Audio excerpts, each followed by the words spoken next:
कहानी की शुरुआत होती है एक मशहूर बिल्ली से जिसका नाम चेसी है और वह हमें एक कहानी सुना रही है। यह कहानी तब शुरू हुई थी जब क्वीन ऑफ हार्ट्स ओरोडॉन पर कब्जा करने और सिंड्रेला का सिर काटने वाली थी। तभी क्वीन ऑफ हार्ट्स की बेटी रेड और सिंड्रेला की बेटी क्लोई ने एक जादुई पॉकेट वॉच का इस्तेमाल किया जिससे वे समय में पीछे चली गईं और क्वीन ऑफ कैफा हार्ट्स को हमेशा के लिए बुरा बनने से रोक दिया। आखिरकार रेड की एक परवाह करने वाली मां पाने की इच्छा पूरी हो गई और क्लोई की मां ने भी अपना सिर नहीं खोया। फिल्म की शुरुआत में रेड चुपके से क्लोई को एक ऐसी जगह ले जाती है जहां वे उस जादुई पॉकेट वॉच को बुरे हाथों से बचाने के लिए दफना सकें। रेड उसे वंडरलैंड का शाही वॉल्ट दिखाती है जो पॉकेट वॉच को छिपाने के लिए सबसे परफेक्ट जगह थी।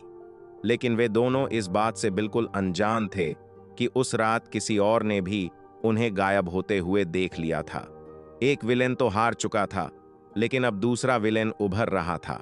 अगली सुबह रेड और क्लोई अपने बिस्तर से उठती हैं और एक गाना गाना शुरू करती हैं जिसमें वे जश्न मनाती हैं कि कैसे उन्होंने विलेन्स के खिलाफ लड़ाई जीत ली है और अब हर तरफ शांति है।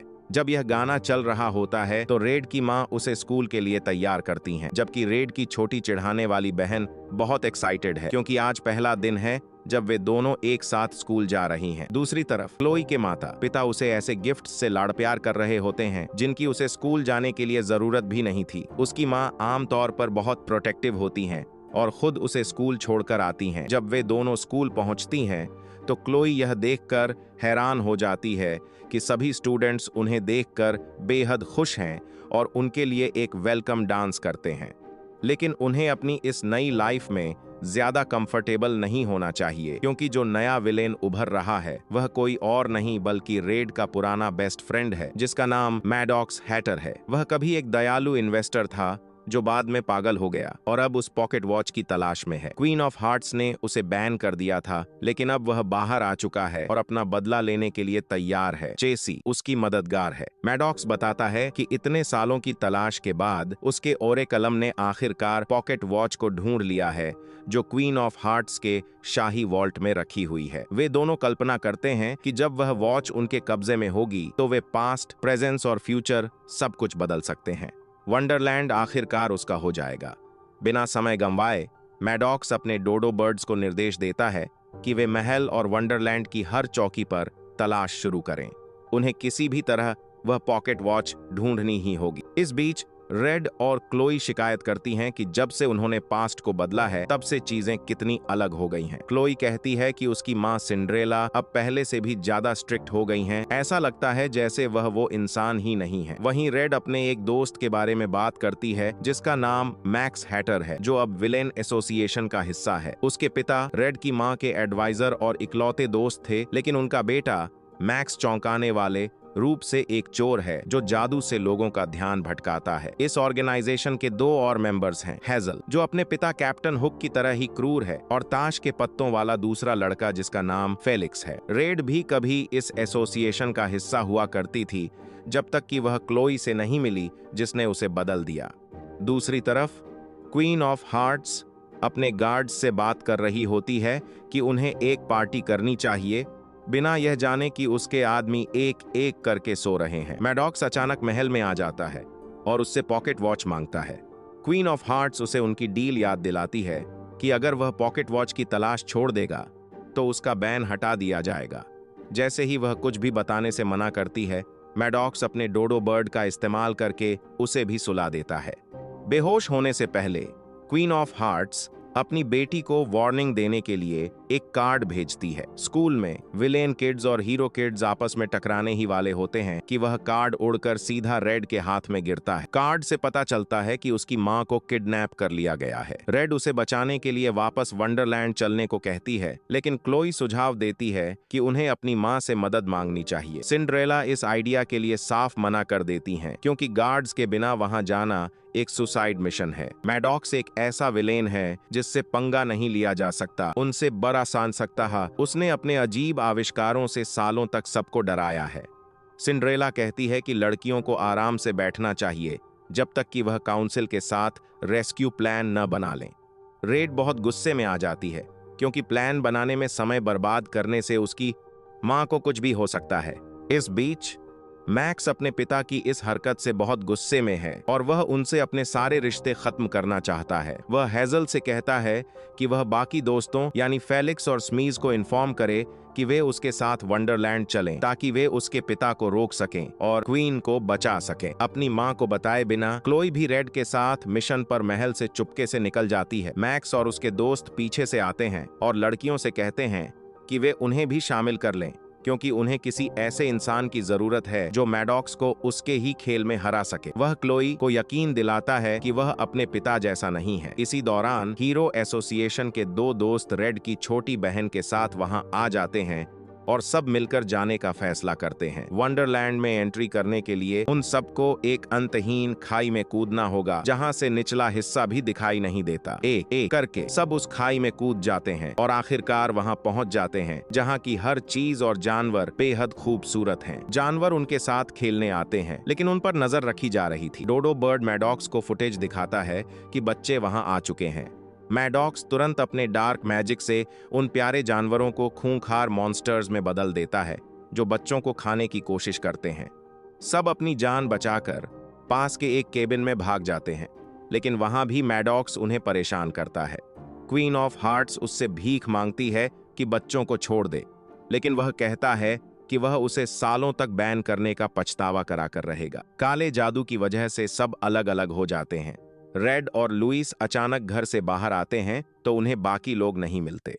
रेड नोटिस करती है कि वे बहुत सारे दरवाजों के बीच हैं, इसलिए वह चाबियों का गुच्छा उठाकर दरवाजों को आजमाती है और लंबी तलाश के बाद सब मिल जाते हैं। क्लोई अपना चाकू निकालती है और कहती है कि उन्हें उस बर्ड को खत्म करना होगा जो उनका जासूस है और वह उसकी रिवायरिंग करके उसे मैडॉक्स पर जासूसी के लिए इस्तेमाल कर सकती हैं ताकि महल जल्दी पहुंच सकें। लेकिन रेड और बाकी लोग इस आइडिया को खारिज कर देते हैं क्योंकि उसके करीब जाना खतरनाक हो सकता है। मैडॉक्स यह देखकर हैरान है कि बच्चे उसकी सोच से भी ज्यादा मजबूत हैं और वह चेसी से कहता है कि वह उन्हें महल के करीब ना आने दे। दूसरी तरफ सिंड्रेला को पता चल जाता है कि उसकी बेटी उसकी मर्जी के खिलाफ चली गई है। वह मैजिक मिरर का इस्तेमाल करती है जो उसे सीधा महल के अंदर ले जाता है। वह वहां पहुंचकर जैसे ही क्वीन को गले लगाती है, मैडॉक्स कमरे में एंटर होकर उस मैजिक मिरर को तोड़ देता है जिससे उनका भागना नामुमकिन हो जाता है। इस बीच बच्चे महल के पास पहुंचकर सूर्यास्त तक एक पेड़ के नीचे कैंप लगाने का फैसला करते हैं। वहां चेसी अचानक उनके दिमाग को मैनिपुलेट करना शुरू कर देती है जिससे उनके बीच एक सिंगिंग बैटल शुरू हो जाती है। मैक्स एक शानदार तरकीब सोचता है और पूरी टीम को बताता है कि उन्हें ओरे कलम के पीछे जाना चाहिए जो उसके पिता का सबसे कीमती आविष्कार है। उनका प्लान ओरे कलम को चुराना और उसका इस्तेमाल सौदेबाजी के लिए करना है ताकि रेड को उसकी मां वापस मिल सके। बदकिस्मती से मैडॉक्स डोडो बर्ड के जरिए यह सब देख लेता है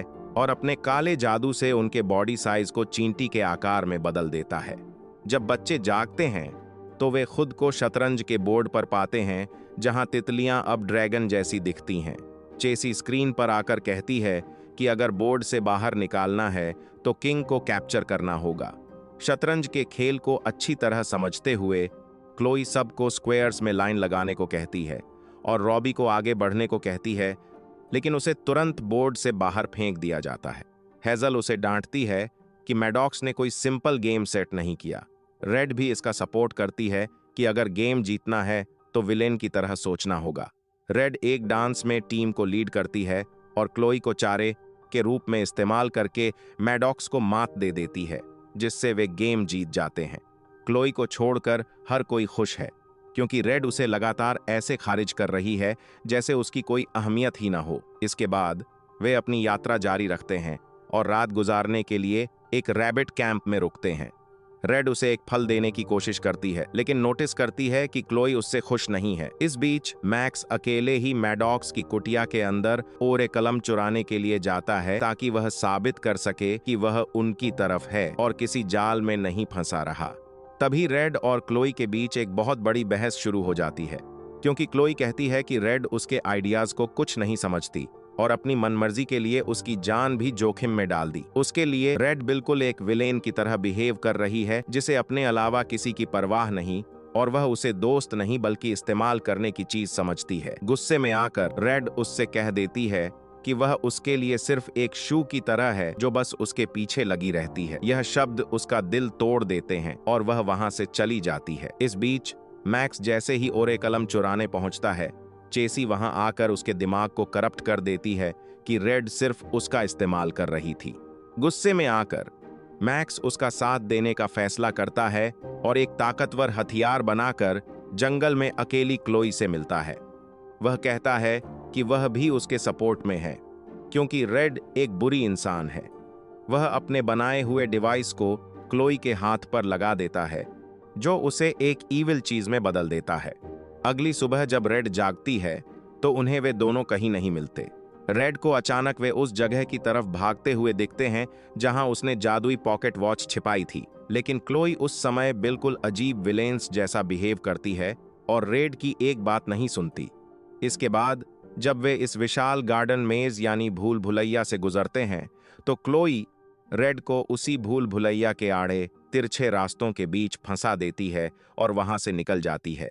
रेड अकेले फंसकर रोने लगती है। तभी रोते हुए उसकी नजर वहां पड़े एक छोटे से डिब्बे पर पड़ती है जिसे देखकर उसे अपनी छोटी बहन की याद आती है।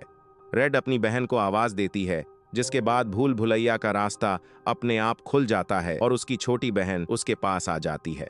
रेड अपनी बहन को एक कैंडी देती है जिसे खाते ही वह मैजिक से बहुत बड़ी हो जाती है और रेड को उठाकर सीधे क्लोई तक पहुंचा देती है। उसकी बहन जादू की वजह से बहुत बड़ी हो चुकी होती है। वह जैसे ही जमीन पर अपना पैर पटकती है, जमीन में एक बड़ा गड्ढा बन जाता है और वे तीनों उस गड्ढे के अंदर जा गिरते हैं। गड्ढे में रेड क्लोई से हाथ जोड़कर माफी मांगने की कोशिश करती है और उसे समझाती है कि ऐसी गलती मत करो। क्लोई उसे माफ कर देती है और वे दोनों मैडॉक्स को रोकने के लिए फिर से एक साथ आ जाते हैं। क्लोई का यह बदलाव विलेन मैडॉक्स यह सब देख रहा होता है और गुस्से में आकर अपने मैजिक से एक हमला करता है। इस हमले में रेड मैक्स की जान बचाती है। रेड को अपनी जान बचाते देखकर मैक्स का दिल भी पिघल जाता है। उसे अपनी गलती का एहसास होता है और वह फिर से रेड का सच्चा दोस्त बन जाता है। सब बच्चे मिलकर उस विलेन मैडॉक्स को कैद कर लेते हैं और पकड़ लेते हैं। इसके बाद क्वीन ऑफ हार्ट्स यानी रेड की मम्मा सबको एक बड़ी पार्टी देती हैं और सब बच्चे मिलकर खुशी खुशी पार्टी करते हैं। पार्टी के बाद रेड की बहन को एक टेबल के नीचे से चमकता हुआ पीस मिलता है जिसे वह बॉक्स में डालती है और वहां से चली जाती है। यही होती है इस मूवी की ending. Thank you for watching guys. अगर आपको वीडियो पसंद आई हो तो चैनल को लाइक और सब्सक्राइब जरूर कीजिएगा।